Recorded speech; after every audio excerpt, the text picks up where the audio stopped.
Hello, and welcome to another episode of the Christian Reeve podcast. Today's guest is a singer-songwriter and content creator all the way from the UK. Of course, I don't know why I said all the way. I guess I'm used to saying that at this point, because normally my guests are across the pond, but he's in the same country as me, in the UK. He's a fantastic musician. His name was Samuel White. Welcome to the show. How you doing? Hello, I'm good.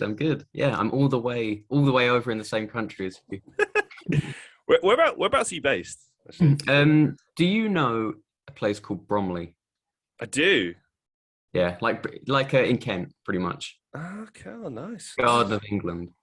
Beautiful, beautiful. I love. This is one of the things about the UK because I spent quite a few years away from the UK, and I came back and I realized just how much I missed the countryside and stuff like that. Not that other countries don't have that, but it's different. You know what I mean? I know, of course. And yeah, ever since I come back, I've just kind of fallen back in love with everything that's great about the UK. And yeah, it's beautiful, man.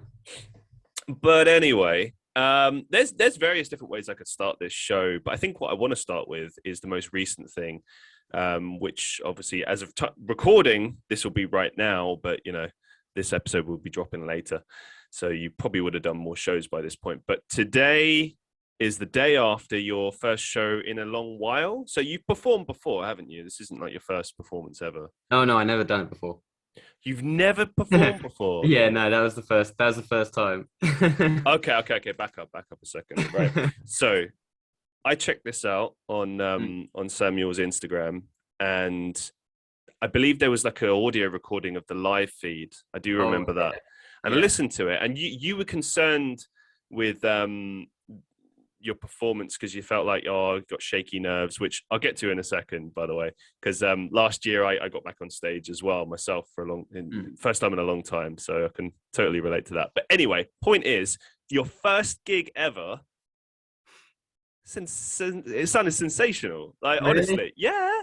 I really appreciate that. I was so last night because I got the audio recordings back, and I was like, oh, this is so exciting. But I genuinely, I've never been so scared to do something. Like I could literally taste my heartbeat in like every part of my body. And I remember singing that first note because I started with that "You Make Me Mad" song, and the actual recording I didn't realize because I never listened back to my songs once they're like out there. I just I didn't realize it's a lot slower than I performed it. And when I started it, I immediately was like, wow, this is way too quick. But I'd started, and then I sung that first note, and I've never sung into like a microphone that's hooked up to like a speaker.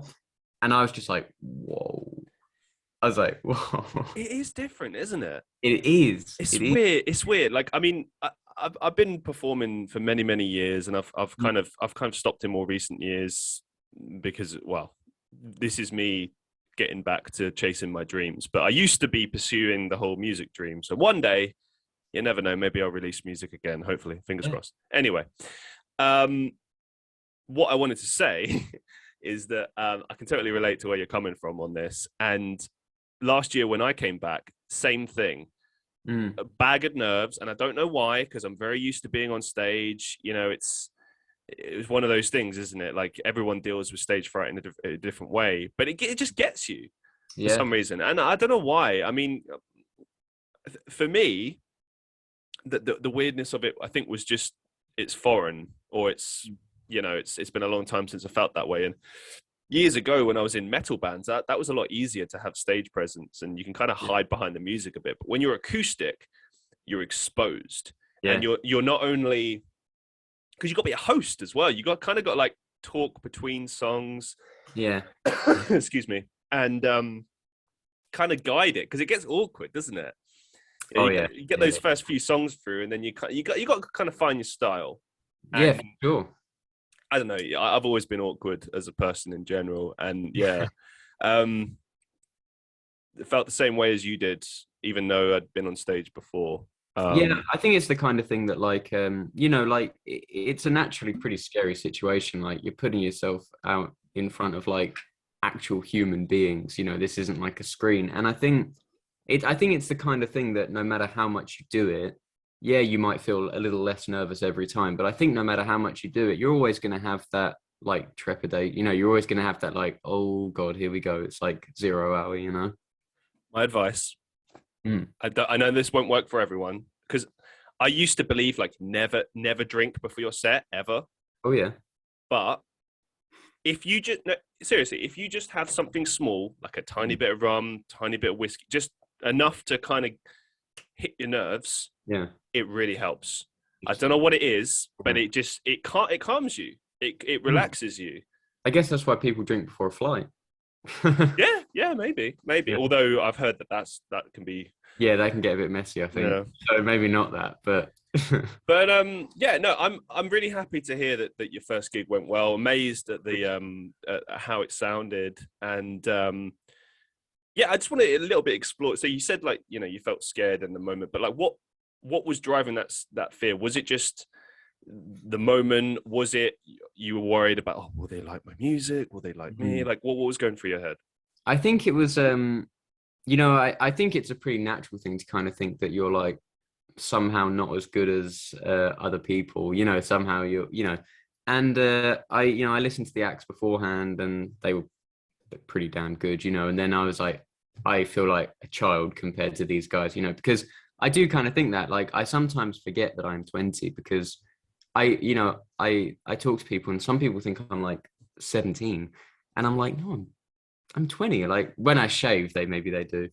And I just, you sort of feel like, oh, I'm a bit out of my league here or whatever, but it's like, I don't know. It's just like, I've never really sort of been one to be particularly loud. Like I've never, like back in school and stuff, it was very much like, I'll just watch. You guys go and do your thing. I'll just watch.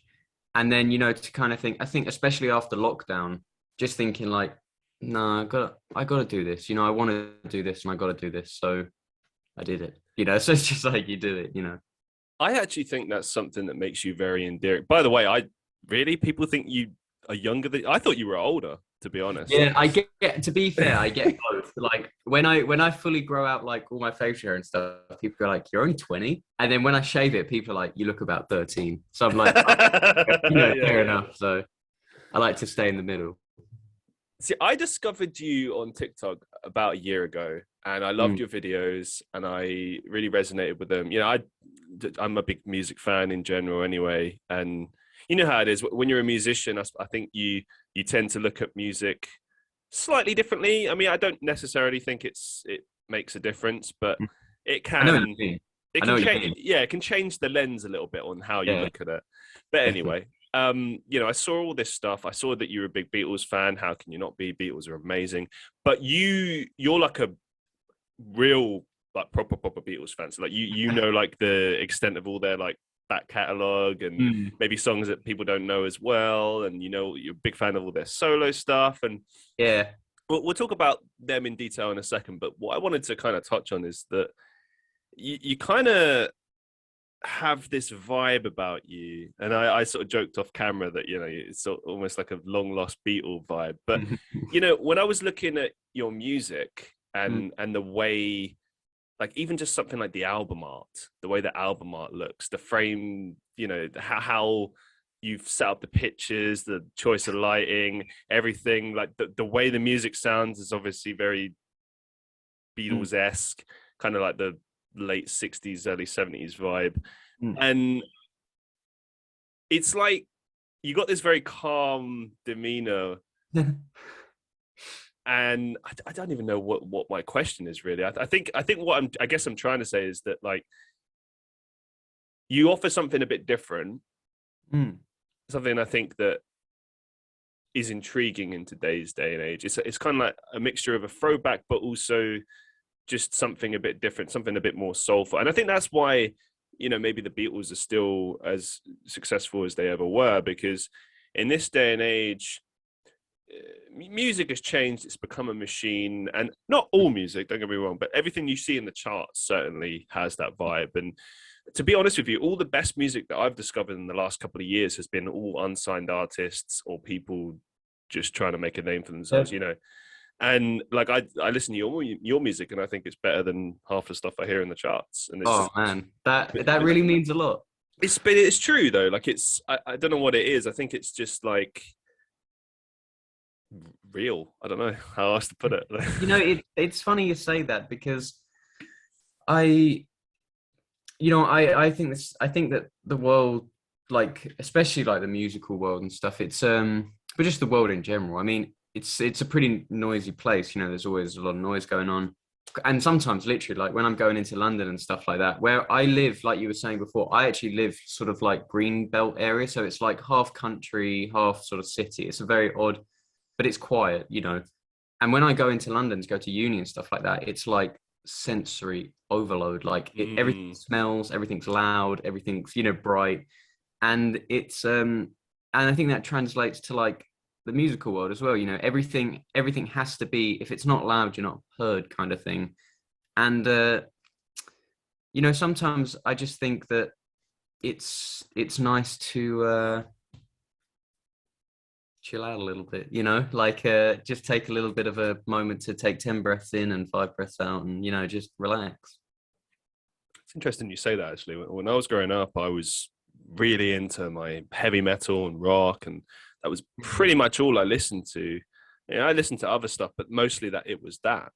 Yeah. And it was all times of the day. And I grew up in London, so it was very much like being in that hellscape plus metal plus being angry, Bloody loud. And then these days, I mean, occasionally I'll listen to metal here and there. Mostly these days, unless I'm doing like cardio at the gym, I don't really. Yeah, listen. you need that drive. I think it's because you change. Like, I'm just not that angry anymore, to be honest. Yeah, I mean, it's part of growing up, and it's a whole load of like, you get the whole hormone thing, and but you get the. I don't know, my family always say that I'm just so quiet. They say that like sometimes they can be in the kitchen just doing stuff, and I can go in, cook a whole meal, eat it, and leave, and they don't even know I've been there. Like I just go in, do it, but I don't know. I it's not something that like I try to achieve. Like I don't try to achieve something like that. But I think it just if you're sort of more inclined to be a little bit quieter or a little bit more relaxed, I think that sort of permeates somehow, into what you're doing. Are you happy, spending time alone by yourself? Well, it's funny because I always used to be. I used to be the kind of guy that all I would do is and then lockdown happened, and it no shortage like it's no surprise, like it was just honestly the worst 2 years of my life. Like and that's one of the reasons why I deleted TikTok, and because I don't think it was any surprise that like things weren't going great in just maybe how I looked or things like that. Things were just very kind of turbulent, and I sort of went through a little bit of a period of time where I had to get used to being with other people again. I suffered terribly from not going outside because of fear of getting ill, getting a virus and stuff like that. And then I sort of slowly tried to put myself a little bit out there, and then everything felt got back to normal. And then I decided to get TikTok again when I was kind of like, and make music again when I was ready to when I felt that kind of inner calm, because it was like the waters were a bit, First of all, I'm really sorry to hear that you went through that. I do understand though.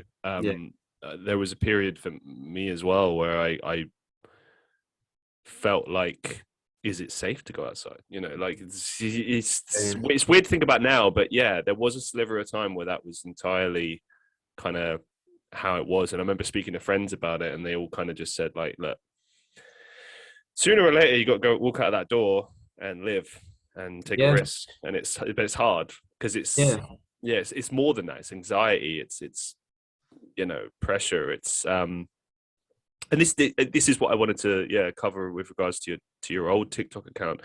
Did you feel like a sense of maybe pressure or expectation? Because you had like a big following. I remember seeing your videos a lot, and you had seemingly like a lot of people following and resonating with your stuff, you know, Yeah. like older fans of the Beatles, new fans of the Beatles. And you had your own kind of almost like created an aesthetic, you know, in a sense. Oh, I know what you mean. I know what you mean. And honestly, if I'm being honest, it's kind of like the last few months, I sort of every day I've been thinking like, I really wish I hadn't of got rid of it. But I try to very much kind of be a person that's like, if something happens, it happens, and we pick ourselves up and we move on and we kind of like adapt and try and go forward. Because it's something that it'll never, it's gone. Things like that are gone. You can't like that account is gone. So all you can do is try again. Just keep it going. I actually think it was a good move, and I'll explain why. Because inevitably, I knew when I first saw your stuff that he must be a songwriter. He must be in like, and we're probably going to hear this stuff at some point. But you were just having fun before, and that's what TikTok at its heart should be about. Of course, it's going to be to advertise yourself, to promote yourself. When I look at what I'm doing right now, I actually split up what I do. So I've got like 3 accounts, right? It used to all just be one, but that account is now like where I post all my serious like acting stuff and music stuff, podcasts, whatever. And then I've got like a second account where I just muck around. And part of that is by design. It's to, actually jump on those trends, reach more people, potentially leverage that into something else. But also it's like, just use the app for what it's intended for. Yeah. Now, with what you were doing before, it's sometimes difficult to successfully leverage that, because let's say that you kept that account open, right? You kept going. Now I've seen both as well. I'm not saying that it won't work. I've seen people that have those accounts that do a mixture of things, and people love that, and they still support that person. But sometimes you have people that are saying like, oh, where's the content that I subscribe for? This is what I want. I don't want to hear this, or you notice a significant decrease in views or whatever, and it's like, I don't know. I mean, to me, I feel like it's the right move because you got a clear goal and focus in mind right now, and you did the right thing of like taking yourself out of that situation and taking care of your mental health, not being sucked in to that sphere. I've had it sometimes where I just pull myself out a little bit, pull back a little bit. I always throw stuff online because it's whatever, it doesn't take long to make, but it's like, if you need to take a step back and take care of your mental health, you have to do that, because otherwise it becomes a big problem. And we forget that like this social media stuff isn't real life. Of course, and look, that time itself was a very turbulent time just in its sort of nature, and I was 18, 19 at the time. Your brain's going through a lot of things, you're really developing, and I found that it sort of just started to become a thing where I felt I had to look good all the time. And I felt that because the very first video I posted, people, they'd say like, great singing. And then beyond that, it was kind of like, you look really healthy and stuff like that. And it was kind of like, it was a very kind of like, nice.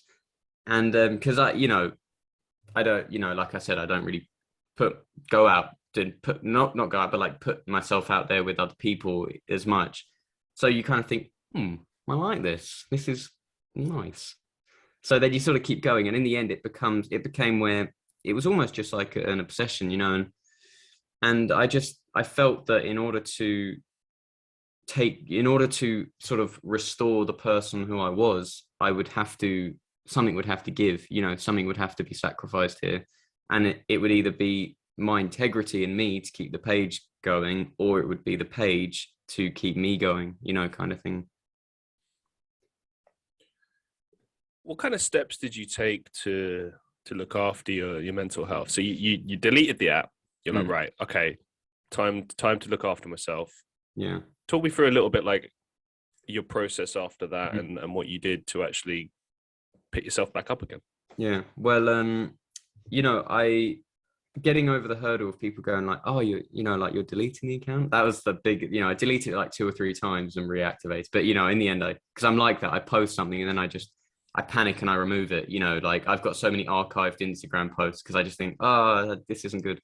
But I deleted it, and the big thing at the time, that was happening in my life was I had to at that time stop making music. I had to stop these things because I was actually, I don't think it was a surprise looking back at my TikTok. And I struggled to look back, but I was suffering with a very aggressive eating disorder at the time. Oh wow. Yeah, and it was sort of killing me. It was it really wasn't great, and I knew that in order to overcome this, I would have to get rid of the source that was feeding it. And to me, the source that was feeding it at the time was the comments and things like that. And I had to take a moment to realize there's a whole lot more to life, and I had to rediscover that, because I think it's something that I always knew. And then I love music. I make music because it's my passion, and then the TikTok thing started to become more important than the music. And to me, it's completely the other way around, And like you said, it's great fun, but I think in order to just keep being alive, I would have had to stop. I would have had to take a back seat and say,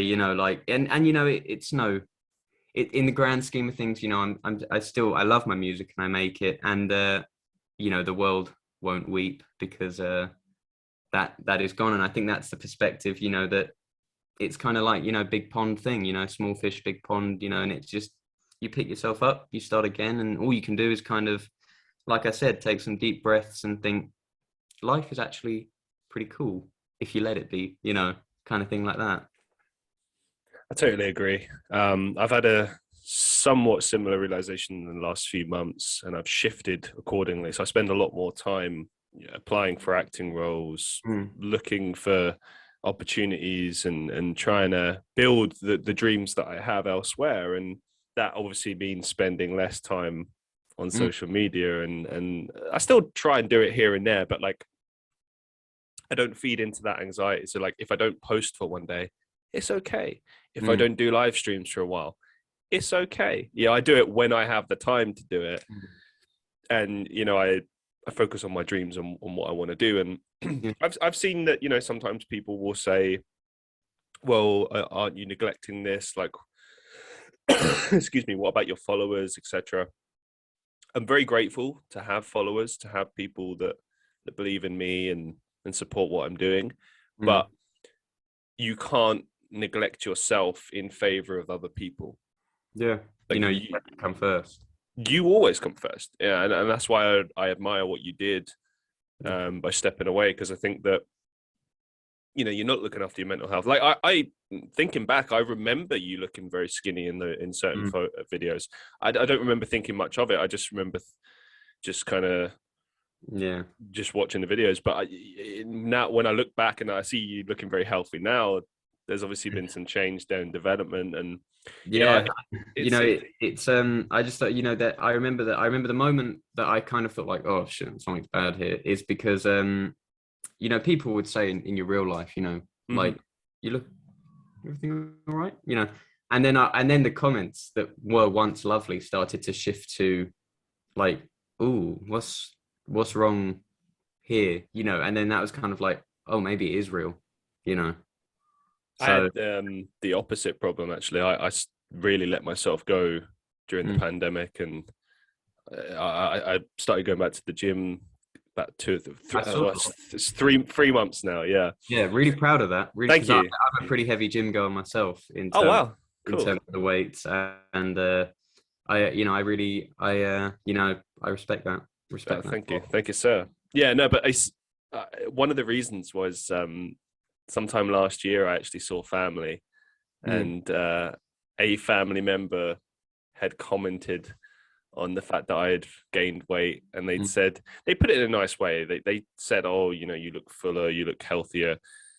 But I realized, no, I've put on a lot of weight. I look terrible. And there's nothing, don't get me wrong, there's not anything wrong with putting on a bit more weight, but like it was an unhealthy amount. But Like it stemmed from a bad sort of mental place, so that they, that was the negative. Well, I didn't realize that as well. Like a failure to look after your body can, everything's connected. Healthy. It's like why they say healthy body, healthy mind, healthy soul. It's all connected. And the minute that you start neglecting one thing, it affects everything else. Yeah, of course. Like since I've been doing this gym lately, I feel physically but also mentally better. Clear. It's gym is a sanctuary. It really can be. And you get proud of yourself. You see the results, and obviously that's nice, but you do physically and mentally feel better after a while. And then you, because you're starting to think more clearly, I think you make better decisions for yourself. I think like all these things, they're a good house is kind of built with good tools. And I think a gym and all these things, they are all just tools in a toolbox to help build the house, which is, your body, your mind. And if they help, then, hell, make the most of them, why not? Let's talk about the Beatles. Let's go for it. Why do you love the Beatles? I don't, they're just so inspiring. I've always said that someone like, my favorite Beatle is Paul McCartney. I don't think that's any surprise. I love Paul. I love that. Paul is just legend to me. But someone like John Lennon, gone before my time. And they almost just seem like this mythical creature, like John Lennon. Like he was once walking, George Harrison, he was once on the earth. And it's just like sometimes I forget that when I'm watching the Beatles, I'm not watching like a directed movie. I'm watching real people that actually existed, as kids and did this thing. And it kind of just did the sound shift and, the memories attached with certain songs, in your own life. And it's just like, it's just the whole kind of like, I love this. I just love this. They're just fab.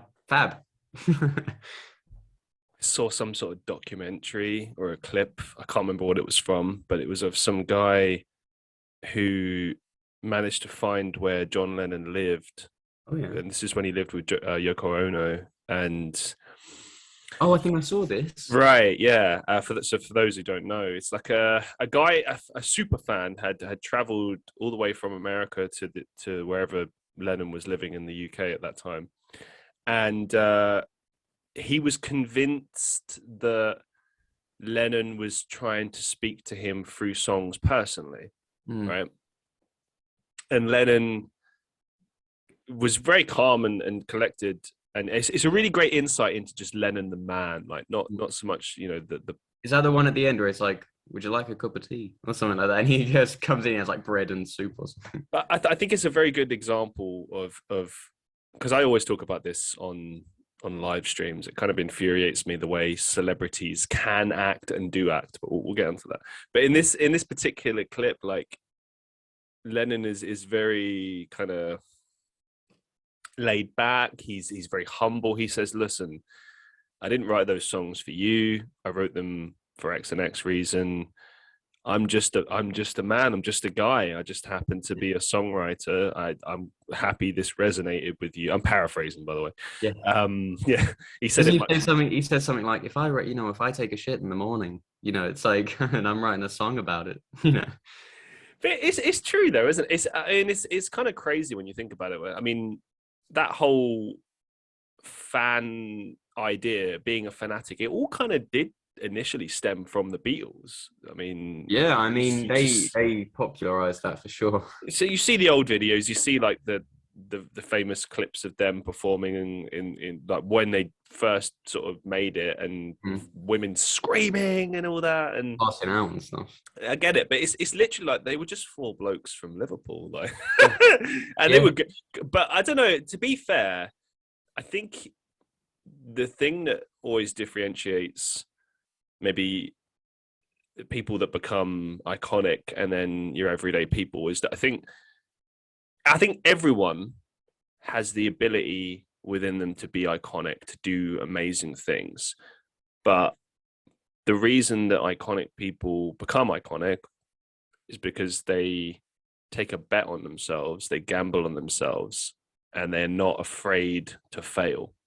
No, and I think that's very profound, because I know that back at school, and this isn't being iconic or anything. This is just posting videos and putting music out there. For a teenager at school to post videos of himself singing gentle love songs, and then to walk into the school the next day.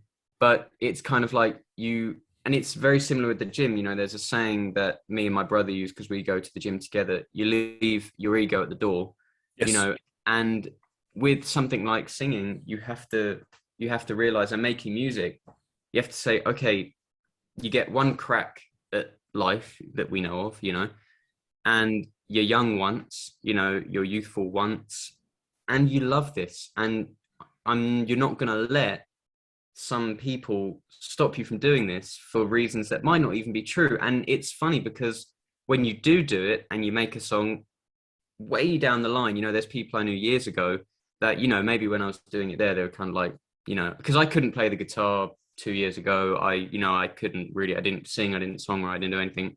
And people kind of go like, maybe pack it in, and it's like, you kind of think, well, I'm going to keep giving it a go. And it's those sort of same people, that eventually sort of say, I really liked your new song. And it's kind of like, it's very like, wow, that's very, you swallow your pride in a certain way, swallow your ego, and do it because you want to do it, do it because it is what you want to do in life, in this one shot that we got. You can't give up on your dreams. I mean, I already gave up on my dreams once, and it was a big regret of mine. I mean, I wouldn't take it back in the sense that I think everything happens for a reason, and you eventually become the person you wanted to become. And I really do feel that I've become that, and I'm still becoming that. The journey is not, it's only just begun. But at the same time, I know that crushing feeling of when people get into your head and you let them, and then you stop, because I love music. I don't know that I want to be a professional musician anymore, but I certainly do want to still perform and write music and continue. And I still do. And people are always saying like, oh, please release music. I would love to. And when I get the money, I will. Trust me. Because it's music is a love of mine, and it always has been. But my goals and aspirations are different now. But the one thing I learned from quitting music was that you can't listen to those people that tell you it's a pipe dream, that tell you, oh, go get yourself a real job. And, you can't listen to those people. You have to do and follow what your heart is telling you. No, for sure. That's always going to be the right move. It's awfully funny, because I remember I have a very vivid memory of, my first few songs that I made, were very crude. They were like very, very messy. Just, sometimes you could hear the metronome, sometimes you could hear my mum talking down, they were very, very messy. And, I recorded my first song, the only one from that time period that's still on Spotify, is Mother to Son. And I recorded that on the old wired Apple headphones, sitting in my wardrobe, because it's the only bloody place I could get a bit of peace and quiet, and it was like, I saw, I took a lot of songs off of Spotify, and because of reasons like they were a bit messy, but also, and they're better for the archives, but also because there was a period of time where on TikTok, I don't know why, but I think my page somehow got through to a certain audience that just wasn't vibing with it. And I think they're gone now, but I got 2 or 3 like actual hate pages set up. I remember one of them really vividly. They just kept spamming this stuff, and it was called like Samuel White Sucks or something, And I thought, that at 18, when you're an 18-year-old going through the craziest time of your life, and you think, okay, like this is panic mode, you know, you remove stuff and you're like, that's it. But, you know, those pages, look, things come, you know, everything comes and goes. These things are gone now. Those pages are gone. My music and my being and myself and everything is self for cell. It's a completely different organism to that 18-year-old, you know, back in March of 2020. And obviously something I'm very proud of, you know, that's a positive progression. But my music now, I still have that embedded feeling where I don't call my collection of songs albums. I call them collections of songs. I don't call my music music. I call them songs, you know, because to me, music is studio stuff and albums are like Harry Styles and Ed Sheeran, and an album, you know, mine. It's just sitting in my desk, you know, surely this isn't music, right? You know, and I think that's still a feeling that I'm very much trying to like kick, you know, but I think that just shows the effects that when you're growing up and your brain is so jelly and being molded and you get these sort of prods, you know, they can stick around, you know, so you just kind of, you do have to kind of be careful what you say to people. And I think that's why I always try and operate in life as in like, would I want to hear that about me, you know? If not, I'm probably not going to say it, you know, because I totally agree with you. And I feel like it's more than that as well. Like one of the things I started realizing about myself is that I found myself getting too judgmental. And I was like, well, you're not perfect. You've made mistakes. You've done things wrong. You've hurt people. What makes you so perfect? You know, and when you start being that kind of honest with yourself, it's hard. But yeah, it's incredibly hard. Now I know still to this day I'll post something on my story, and the reason why I post like 20 stories a day, but 16 get deleted, is because I post it, and all I imagine is someone sitting on with their phone going like, ha, like, what a silly boy, you know, like I just imagine someone really laughing at it, and I think it's gone. I'll stop you there. I mean, go back to what you were saying before. You got to do things for you, man. You know, if that makes sense for you, like, I totally understand where you're coming from. You know, sometimes I wonder, like, what do my friends and family think of all this? Because they never really say anything. I get the odd comment here and there, but mostly I get the impression that they just think it's all some big hobby for me and just a bit of nonsense. And it hurts me, but at the same time, you know, they're not me. They don't feel the same way about these things that I do. They don't necessarily get what I'm trying to do or my goals. And I'm not really talking because my friends get it. They all support me, but like family and family friends and stuff don't necessarily. And it is what it is. But my point is, you can't worry about what other people think. You just have to do what makes sense for you, man. Yeah, I mean, what's that thing that because a lot of my TikToks are like gym oriented, like on TikTok. And one of them was kind of like a little quote, and it said something along the lines of, you know, you're the only person that knows your dreams, aspirations, but you let someone who hasn't lived a day in your shoes, you know, affect you with a sentence, you know. And I think it's the kind of thing that if you got something you want to chase, hell, you know, stand up and chase it and give it a go, because why not? You know, that's what I said when I was doing my gig. I still, they cut in the audio, they cut me talking to the audience, like they just recorded the songs. But I remember I started off, I was like, because I only thought, well, what am I actually going to say to them? And then I got up there and I was like, this is one of mine, because why not? And then I just started and I was like, you can't do that. You got to be a bit more engaging, you know. But I was just like, why not, you know? It's just like I was saying earlier when we first brought it up, like, you know, you got to find your own rhythm, you know, what works for you. I don't think there is any right or wrong. I mean, there's cliches, there's things that they say like, oh, don't try not to talk too much between songs. But then again, you know what? Like, it's your gig. Like, you've got the opportunity to be up there. You're still going to play music. Like, why can't you talk? Like, you know, I don't know. I mean, it's subjective, isn't it? Everyone has a different idea. That's why I always found the arts very sort of, the most intimidating thing was the subjectivity, because I did art A level at school, and I remember, you know, I would give my portfolio to this teacher, because we had two teachers. I would give it to this teacher and she would be like, this, Sam, this is just incredible. This is A-star level stuff. Insane. I'd give it to the other teacher and it'd be like, okay, we need to go back to drawing board on this. And Wow. I'd be like, this is why it is very difficult to be a teacher of art, because there's someone loves it, someone hates it. Someone's always going to love it and someone's always going to hate it. You know, something as well is that, like, they always say, oh, you need to learn how to take criticism, right?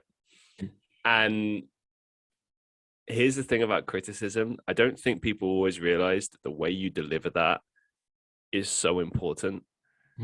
Like, I've had plenty of harsh criticism, fair criticism over the years, still get it to this day. But even that, I'm still a human being. Every once in a while, I'll get like a comment, and it could be from a friend, it could be from a stranger, whatever. And I know that it's just trying to help me, but it still comes across as very blunt and like, okay, I guess what I'm trying to say is, like, let's say I do know exactly what you mean. You know what I mean, but for those who don't know what I mean, let's say I was going to comment on Samuel's music and I said, Samuel, I like what you've done here.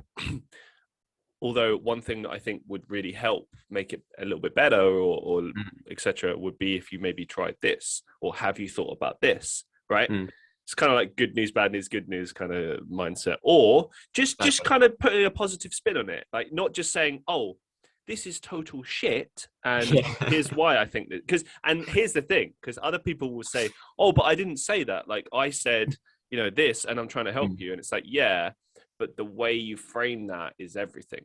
Of course. So some people can take it like brutal, and sometimes, hey, even I ask for like brutal honesty from people, like when I need it, and it's important. But at the same time, maybe it's different with art because it's personal, it's part of you.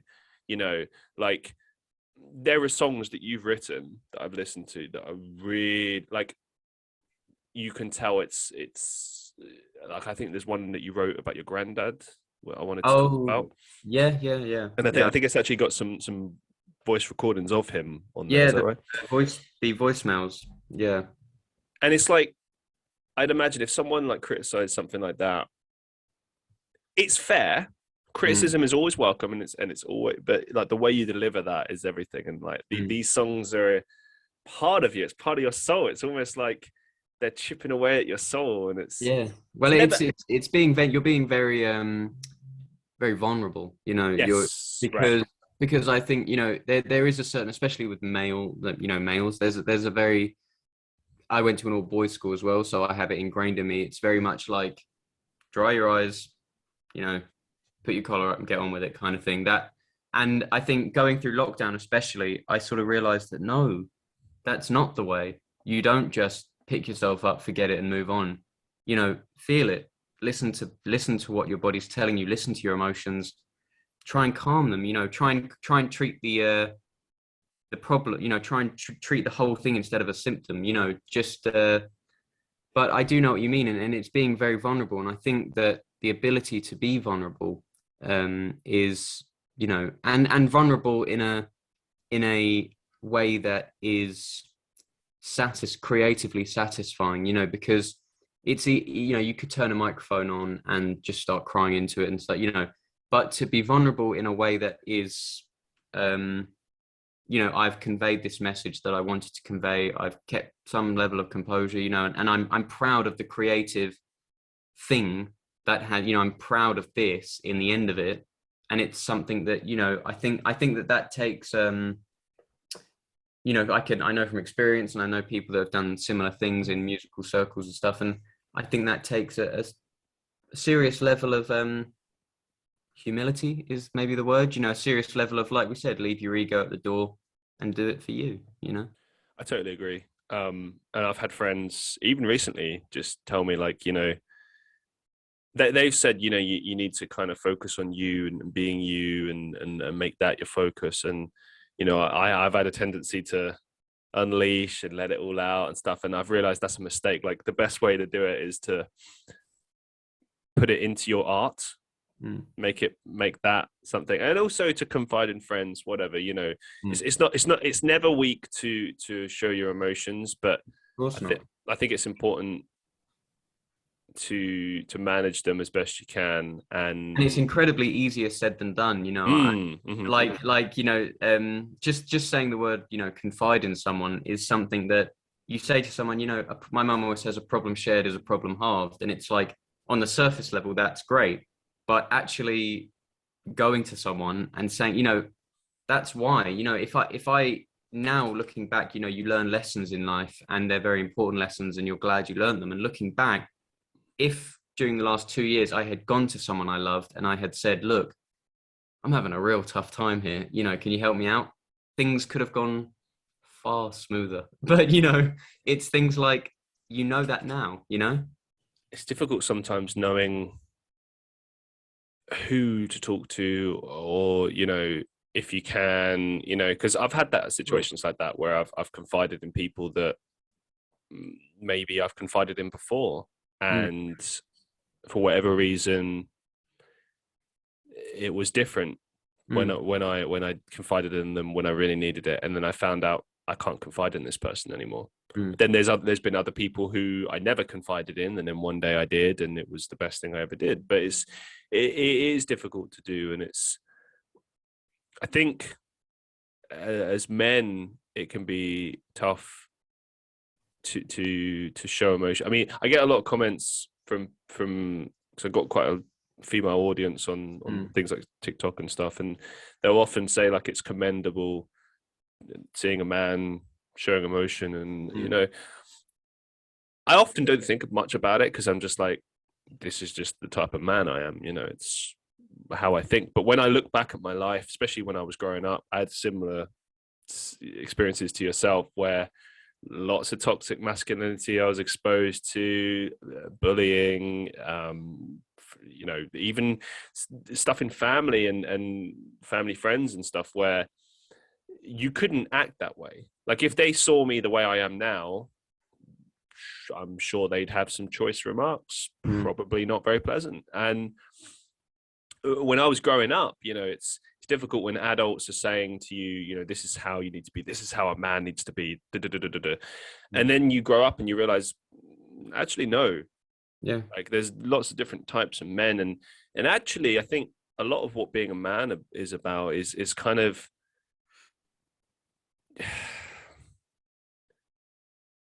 I think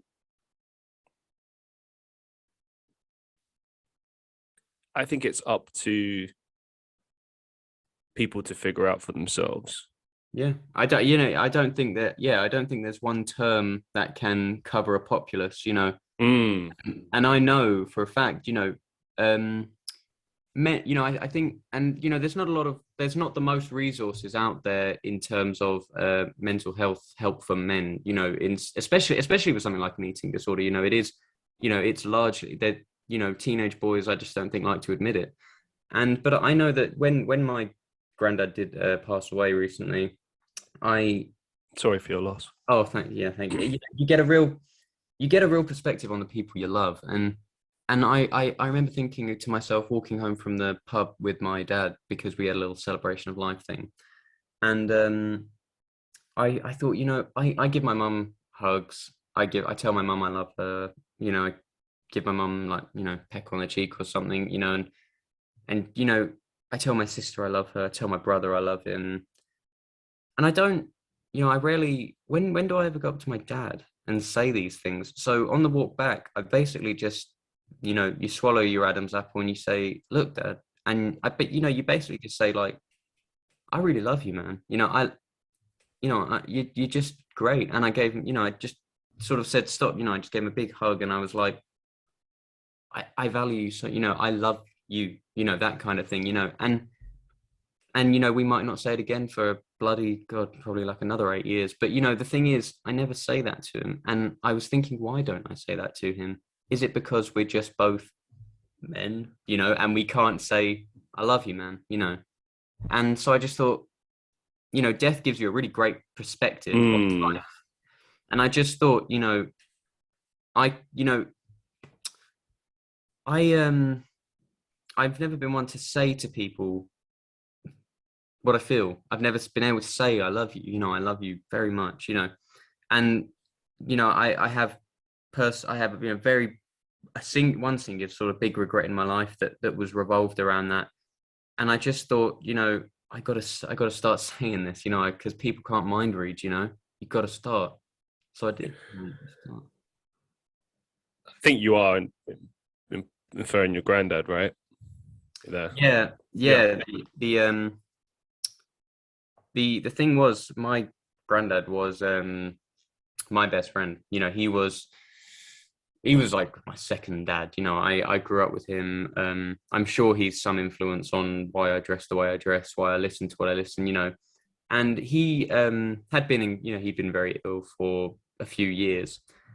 And as these things do with health, in the last sort of week, the dominoes kind of top when everything happens really quick like that. And I couldn't see him. I couldn't bear myself to see him in that way. And that Monday night, I remember there was a geography social at uni, and I thought my whole family were going around to his house to sort of like see him. And I said, I can't do this. I can't do it. So I went to this crappy little geography social, and I said to my mum that night, Tuesday night, I'm going around. I'm going to say everything I need to say because I hadn't seen him for a few weeks before that. And lo and behold, Tuesday morning, mum comes down. I'm eating cereal. She says, he's gone, And I sort of think, you never said it. So that was why I went to my dad that night, and I basically said, I just love you so much, I have a similar experience. It's a bit different. I've never spoken about it, but my grandmother on my dad's side, I never really had a relationship with. There were various reasons, and they remain private. But when I met her for the first time, I was a teenager, and I was very unpleasant to her. And I was only doing so because of what I understood about the situation and why she wasn't around and stuff. It wasn't me, and it wasn't okay. And she understood, and other people understood, but it just wasn't okay. And I was ashamed of myself, years later. And I never really made an effort to get to know her, get to find out what she was like. I have an idea of her, but I never made the effort because I was angry, because, I thought that it wasn't fair, and, she wasn't around, and da da da da da. And then a couple of years ago, I was living abroad, and it's funny how things work. This is why I believe there's more at work in life than we realize. I was sitting in this flat in Tallinn in Estonia, where I was living at the time, and I was just on my computer, and I thought I should message her. I should reach out. And I knew that in more recent years, at that point, she'd had health problems, but I didn't know to what degree. But at that specific moment, I hadn't thought about it.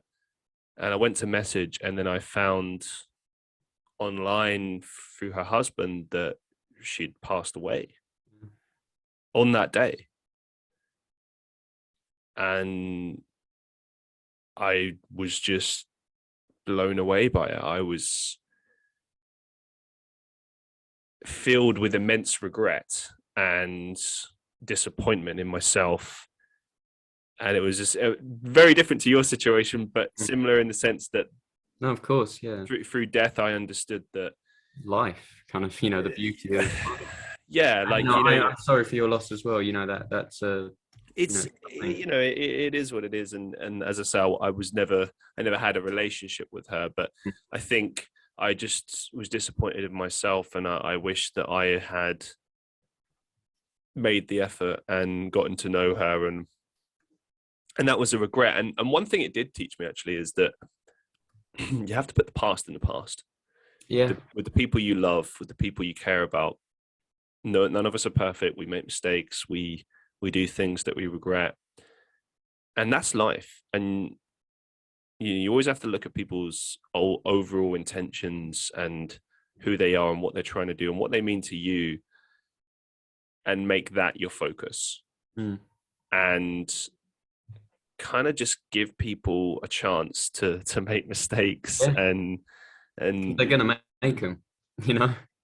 yeah, and it's like it's okay to make those mistakes, and it's okay to get it wrong, and you can't kind of be judge, jury, and executioner on every single person. And I think through that particular experience, I learned to be a lot more understanding and forgiving and nicer to the people that are here. Yeah. And also to myself as well. You know, Mm. this expectation of being perfect all the time, it's unrealistic. You know, we You are. are, you know, not you as in you, but like everyone is their worst own critic, you know. You will always judge yourself far harsher than the majority of people will judge you, you know. Yeah, we're flawed by nature. That's what we are. The human experience is all. I think that's pretty beautiful. You know, I've always said, you know, I've always kind of said, you know, to my sister and stuff, because she talks to me quite frankly about things. We're very close. And I've always said, how perfect is being imperfect? You know, like, isn't it just an incredible thing? You know, if everyone was perfect, everyone would be clones and everything would be 1984. You know, how perfect is it that we are all just, you know, unique? I like as well how sometimes, you know, there's that old expression that opposites attract, and Yeah. I've seen that at play sometimes, and it's beautiful sometimes when you see like certain people form a relationship and they literally form a whole through their flaws, through the things that they lack they find in the other person, and they kind of balance each other out, and that's really beautiful, I think. Yeah. And it's true, you know, people always say that opposites attract and whatever, you know, but at the end of the day, um, you know, my personal belief is that, you know, we are animals, you know, we are, and animals aren't perfect. And, you know, you wouldn't expect any other being to function from the moment they wake up to the moment they go to sleep in a robotic, like I said, you know, dystopian kind of like clean teeth, eat breakfast, you know, you wouldn't, people are going to fall down the stairs. People are going to spill cereal down their new trousers. You know, these things are going to happen. So just kind of when it happens, go, that happened, you know, just got to pick yourself up and move on. You know, it's like we were saying earlier, you know, past is the past, it's gone. You know, I can't jump back in a time machine. I'm not like Doc, you know, I can't get back and change it. So I can just imagine that being with someone and just spilling cereal down yourself, and you just walk up to them and you're like, well, that happened. that happened. That bloody happened. Look at that. Oh dear. Let's briefly talk about, you know, what are your sort of goals for your music career? What are you aiming to achieve? Well, I think my you know, you like with things like the gym and whatever, you set short-term and long-term goals. And my short-term goal is to make a song that I feel totally satisfied with. You know, I have never made a song and listened back to it and thought, you know, because like you said, when you do make music, I can't listen to music and appreciate it in the same way, because every time I listen to music, a big artist of mine at the moment is Mac DeMarco. Anytime I listen, anytime I listen, I'm a yeah, massive Mac DeMarco fan, yeah, and you can totally hear the John Lennon in it, right? yes. I said that to my mum. I said, like, can't you hear Lennon in these sort of ballads? And I listen to his songs, and all I can think when I'm listening to this song is A, damn, this is really good. B, I don't think I'll make something this good. And C, okay, what's his drum beat? How, you know, what notes is he using on his bass line there? What's his chord progression? You know, what effects is he using on his voice? You know, because I want to implement them and I want to create a song. Because when I listen to Mac, when I listen to the Beatles, I am totally satisfied and calm and I enjoy it. And maybe it's because I am the one creating it, but I would love to listen to a song of mine, pop it in my headphones and think, I'm proud of this. I'm proud of everything. I'm proud of all the songs I make, but I would love to listen to one and think, good job, you know, like, I nice. get where you're coming from, but I really do feel like you're on to something. I mean, with your music so far, like I mentioned that song that you wrote for your grandfather. I think there's some really Yeah. clever, interesting, and deeply emotional stuff in there. And then your music right now is it's like any artist when they're first starting, which is you're still figuring out who am I? What am I doing? And there's Well, some I released that Oh No album, and the thing is, This Old World, the one that just came out, was very much me in terms of my style. You know, it was like my family have always said it's very country in a weird way. You know, it's very kind of like folksy. It's just sort of like the guitar, it's your voice. There's no effects. You know, there's a little like box drum beat and a bass line, like a boom, dum, ba-dum, boom, ba-dum, dum, dum, dum, you know. And then something like, oh no, I yeah, hear 70s Beatles. I for me it's yeah, I'm like, this is exciting, man. This is like what we would have heard if they'd stayed together, man. It's exciting. that gives me such a warm feeling inside, you know. But with something like Oh No, the album, at that time, that was when I was at my peak Mac DeMarco love. So everything I was doing was like, okay, we're going to drop the acoustic guitar right now, and we're just going to use synths, and we're going to, you know, and I would send. I have like 4 or 5 people on WhatsApp that I basically send every single demo I make. So I've always got about 30 demos on the go. Like I've got 30 songs on my laptop right now that I could potentially release, but I don't. And I send I annoy these people so damn much because every day I send them about 20 voice notes. Each one, maybe the bass is 0.1 decibel higher, and I'm like, does it sound good? Does it sound, you know? And the thing is, when they listen to that, a lot of them said, we really like your guitar stuff. We like your Beatley stuff. But I was at sort of peak Mac level there, and I was like, no, we're gonna reverb, synth, and distortion and chill wave, you know.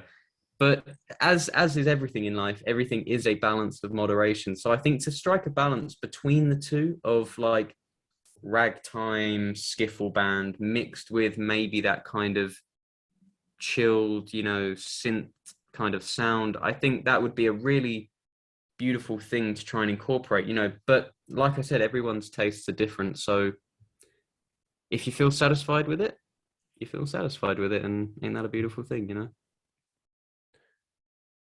What's the best question you've ever been asked, and why? Wow. The best question I've ever been asked. Probably like when people ask, like I get a lot of questions by people who maybe follow me on Instagram or whatever, and they say, what is the meaning behind a song? Because people love, and I love to know, I love to know what the meaning behind a song is when I listen to it, you know, like Watching Him Fade Away by Mac, you know, that kind of like, oh, it's the father, you know, and people love to know. And I love it when people message me and they're like, I love this so-and-so, especially from the older acoustic, you know, the acoustic stuff. And they say, but what does it mean? And I'm like, I always say, well, you know, what does it mean to you? But there is a meaning, obviously, but I just sort of say like, you know, what does it mean to you? And I just sort of throw it back there. But I love being asked, because next to me right now, I've got 7 or 8 notepads, and they're all filled with songs that mean something, you know, like, and all the songs on my Spotify, the Dear One, everything, they had a story behind them. They came from a place, but I love it because I think that is one of the beautiful things about music, is that someone can listen to a song like Watching Him Fade Away, and that can actually be applied to someone in their own life. It's not just about Mac DeMarco's father, you know, it could be about your father, it could be about your dog, it could be about your, you know, it could be about anyone in your life, because the meaning is totally unique, you know? I'd love to write some music with you. I don't know, this is just making me very inspired right now. What's the best advice you've ever received? Best advice I ever received? Well, I credit my granddad for bringing me up in a way that I feel proud of. And I you know, my granddad was a very very wise man. I always wanted to aspire to be like him, you know, because he was just that great. And the best advice he ever gave me was, apart from don't have kids, the best advice he gave me was, he always used to say, Sammy, he used to say, you're so happy being yourself. And I used to go, huh? And he used to go, don't ever stop being you, you know, because I used to come in dressed in some pretty weird stuff, and he'd give him a chuckle. We'd make a cup of tea. He'd listen to my music. We used to watch Family Guy, all the old movies. And he said, you know, just operate. If I had to summarize it, I would say operate in this way, you know, summarize what we said, and operate in this world in a way that when you go to bed at night, when it's just you laying in bed, yes, you're going to feel some turbulence. Yes, you're going to feel unease. You're going to feel discomfort. You're going to feel all these natural, valid human emotions. But maybe one day, if you can go to bed and you can think, you know what, I'm actually pretty happy, right? If you can feel, you know what, I feel the waters feel calm, the stormy seas feel calm. Despite, because you are the only one laying in bed, well, maybe, there's no, your circle of friends aren't there, all your uni friends, your teachers, everyone's not there. It's just you. And I think so often you go through this life and you talk to people and you can be easily influenced by someone naturally, like a sponge, you take in information. But when you're on your own, there's a real kind of unease because you think, now I have to focus on my own mind here. I have to focus on what I'm thinking. And if, and I'm not saying I can, I think, again, it's something easier said than done, but if you can lay down, close your eyes and think, this is, life's pretty cool, then I think, you've really reached a place that, hell, I tip my hat to you and I respect you a lot for that, because I think it's an incredible, especially in this noisy old world that we live in, isn't it a beautiful thing to just find a bit of peace every now and then, He really is a long lost Beatle, isn't he? It's just weird. It's weird. It's weird. I think you might actually be like a long lost child, maybe. There's something there. Maybe. Oh, amazing, man. Thank you. What's the biggest life lesson you've learned so far? Well, that would be from the last 2 years for sure, because all of my growing up was done in the last 2 years. And my biggest life lesson would be, obviously, it would be, to me, apart from confidence and stuff like that, it would be the body that you possess is your vessel through life. It is what carries you through life. And there is no one way that a body can be healthy, and a body isn't healthy purely on how it looks. And looking a certain way is not everything there is to life. There is so much beauty to life. And there's so much value and peace to life. And it's just the kind of thing that if I could go back in time and tell my younger self, I would say, calm down, relax, think about something else that's a little bit more important. Yes, it was a very unique time in the world, but also, I would say that loving who you are, at the end of the day, there's no better thing, and you can go out and you can try and be in as many relationships as you want, but if you don't love yourself, how the hell can you ever expect to give love to someone else? You can't even give it to yourself, so if you can give love to yourself, then I think you really, really are, an incredible human being, because I think it's something that I really strive for. I'm not there yet. I think a lot of people aren't, but if you can do that, hell, I think you can pretty much, do about anything, I think you're on your way to big things, Samuel. Big things. You too, man. Podcast blast, eh? We'll see. Thank you so much for appearing on the show. It's been a real pleasure having you on the show. Do you have any upcoming projects or final thoughts that you'd like to share with our listeners? I have some new songs out next week on the old Spotify, Apple Music, YouTube. They go out everywhere. But mainly, feedback to me it's an important thing. Like we said, I love to know where I'm going right, and how, I kind of love to know where I'm going wrong. And the feedback and the comments are always the greatest thing. Like this morning, I received a very lovely comment, and comments are far and few between. People, they leave likes and stuff, but comments are a real special thing, and I value them greatly. And I got a lot of love for anyone that can listen to something and find a little bit of meaning in it. I got a lot of love for that. So if people can keep doing that, then, just fantastic, and that's all I can really say. Thank you, It's been a pleasure, man. I've been, just loved talking to you, getting into your mindset, sharing your story, and can't wait to see what you do next. It's been a blast, man. Same with you, man. And to all the listeners of the Christian Reeve podcast, as always, I hope you enjoyed the show. Be safe, be well, and I'll see you in the next one.